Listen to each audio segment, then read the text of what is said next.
Shalom, perkenalkan nama saya Lisa Yakoba Sayori, NIRIM 24 2022 9605. Prodi Sosiologi Agama, Institut Agama Kristen Negeri Toraja. Di sini saya akan menjelaskan tentang teori tindakan sosial dari Max Weber. Biografi Max Weber. Max Weber lahir di Erfurt, Jerman pada 21 April 1864. Ia terlahir dalam suatu keluarga kelas menengah, di mana ayahnya adalah seorang birokrat dan ibunya adalah seorang penganut Calvinis yang taat. Selain itu, ayah Weber juga adalah seorang pria yang menikmati kesenangan-kesenangan duniawi dan bertentangan dengan istrinya, yaitu Ibu Weber yang merupakan seorang penganut Calvinis yang taat, seorang wanita yang berusaha menjalani kehidupan asketik yang meninggalkan sebagian besar kesenangan. Perbedaan-perbedaan yang terjadi antara kedua orang tuanya ini menimbulkan ketegangan dalam perkawinan, sehingga perbedaan dan ketegangan ini menimbulkan dampak yang sangat besar dalam kehidupan Max Weber. Karena mustahil untuk mengikuti kedua orang tuanya secara sekaligus, maka Weber diperhadapkan suatu pilihan yang jelas. Apapun pilihan yang diambil oleh Weber, ketegangan yang terjadi dalam keluarganya mempengaruhi secara negatif jiwa Max Weber. Pada usia 18 tahun, Max Weber meninggalkan rumahnya untuk berkuliah di Universitas Heidelberg. Setelah menempuh 3 semester perkuliahan, Max Weber meninggalkan Heidelberg untuk melaksanakan tugas militer.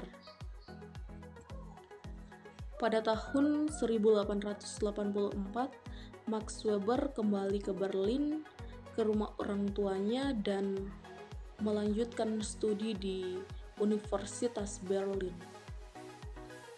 Ia menyelesaikan studinya dan menjadi seorang pengacara serta mengajar di Universitas Berlin. Pada tahun 1896, dia mendapat gelar profesor ekonomi di Heidelberg. Akan tetapi pada tahun 1897, ketika karir akademiknya sedang menanjak, ayahnya meninggal. Setelah itu, Max Weber mengalami gangguan jiwa, sakit, dan masa jedanya 6-7 tahun. Setelah masa jeda 6-7 tahun, kemudian pada tahun 1904 ia kembali aktif.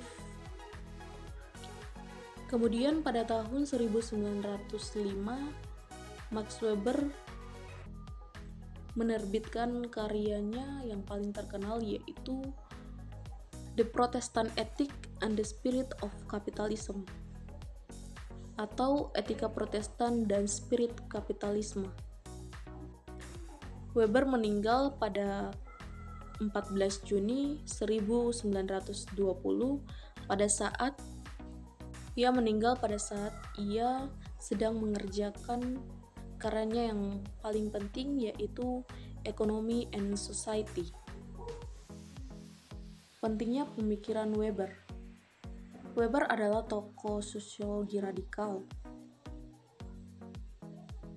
Karena sebelum Weber hadir, objek kajian sosiologi adalah masyarakat. Weber menyatakan bahwa kajian sosiologi adalah tindakan individu. Objek kajian sosiologi adalah individu yang penuh arti dan makna terhadap individu lain. Sehingga bagaimana bisa kita mengukur atau mempelajari masyarakat, sedangkan masyarakat terdiri dari kumpulan individu yang memiliki pola pikir serta perasaan yang berbeda-beda. Tidak ada sesuatu yang dinamakan masyarakat, melainkan kumpulan individu dengan kepentingannya masing-masing. Tindakan sosial adalah segala perilaku manusia yang mempunyai makna subjektif. Menurut Max Weber, tindakan sosial adalah tindakan individu yang tertuju atau memiliki makna dan memiliki dampak terhadap individu lain. Menurut Max Weber, ada dua fokus kajian tindakan sosial, yaitu reactive behavior dan social action. Reactive behavior yaitu tindakan yang dilakukan atas dasar spontanitas, dan social action yaitu tindakan yang muncul karena aktivitas individu sebagai anggota masyarakat. Max Weber menjelaskan ada dua jenis tindakan sosial, yaitu tindakan sosial rasional dan non-rasional. Ada 4 tipe dasar tindakan sosial. Yang pertama yaitu rasionalitas instrumental atau alat dan tujuan, di mana tindakan menempatkan orang lain sebagai alat untuk mencapai tujuan. Contohnya, seorang wanita miskin yang ingin cepat kaya, maka ia memilih untuk menikah dengan seorang pria tua yang kaya raya sebagai alat untuk mencapai tujuannya, yaitu kaya raya. Maka ia menikah dengan orang tua yang kaya raya. Yang kedua, rasionalitas nilai, yaitu tindakan individu yang didasarkan pada sesuatu yang dianggap baik, benar, dan terwujud. Contohnya, kita berkata jujur karena kita menganggap nilai kejujuran sebagai sesuatu yang baik, benar, dan diharapkan.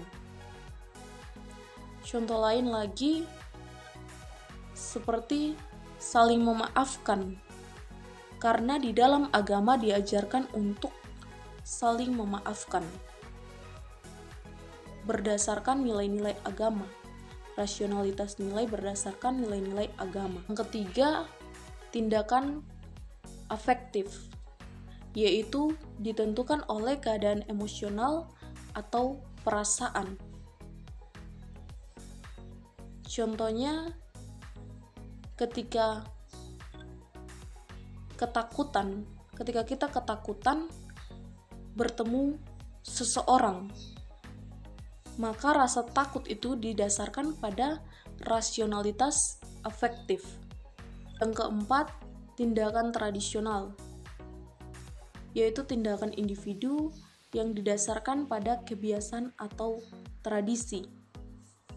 Contohnya ketika kita mengikuti upacara adat, karena itu sudah dilakukan sejak dulu.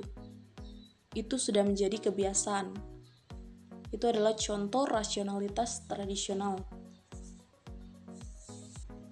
Demikian presentasi saya.